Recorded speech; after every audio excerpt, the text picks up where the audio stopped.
കുന്നംകുളം ചൊവ്വന്നൂർ കല്ലഴി ശ്രീ മഹാവിഷ്ണു ഭഗവതി ക്ഷേത്രത്തിലെ പൂര മഹോത്സവം വർണ്ണാഭമായി. ശനി ഞായർ ദിവസങ്ങളിലായിട്ടായിരുന്നു പൂരാഘോഷം.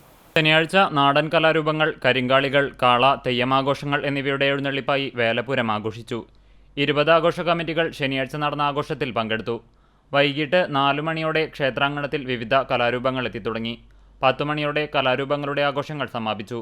പൂരദിവസമായ ഞായറാഴ്ച രാവിലെ ക്ഷേത്രം തന്ത്രി കക്കാട് വാസുദേവൻ നമ്പൂതിരിപ്പാടിന്റെ നേതൃത്വത്തിൽ വിശേഷാൽ പൂജയും നവകാഭിഷേകം, പഞ്ചഗവ്യ അഭിഷേകവും ഉണ്ടായി. ഉച്ചയ്ക്ക് 1 മണിയോടെ 11 ദേശ കമ്മിറ്റികളുടെ നേതൃത്വത്തിൽ പൂരങ്ങൾ എഴുന്നള്ളിച്ചു. ദേശപ്രദക്ഷിണത്തിനുശേഷം വൈകിട്ട് 5:30 കൂട്ടിയെഴുന്നള്ളിപ്പ് നടന്നു.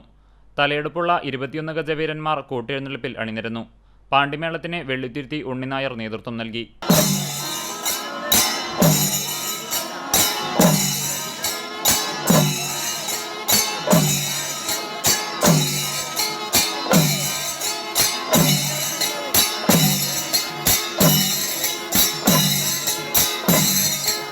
വൈകിട്ട് ദീപാരാധനയ്ക്കു ശേഷം നടക്കൽ പറയുമുണ്ടായിരുന്നു. രാത്രിപൂരം പുലർച്ചെ 1 മണിക്ക് എഴുന്നള്ളിക്കും.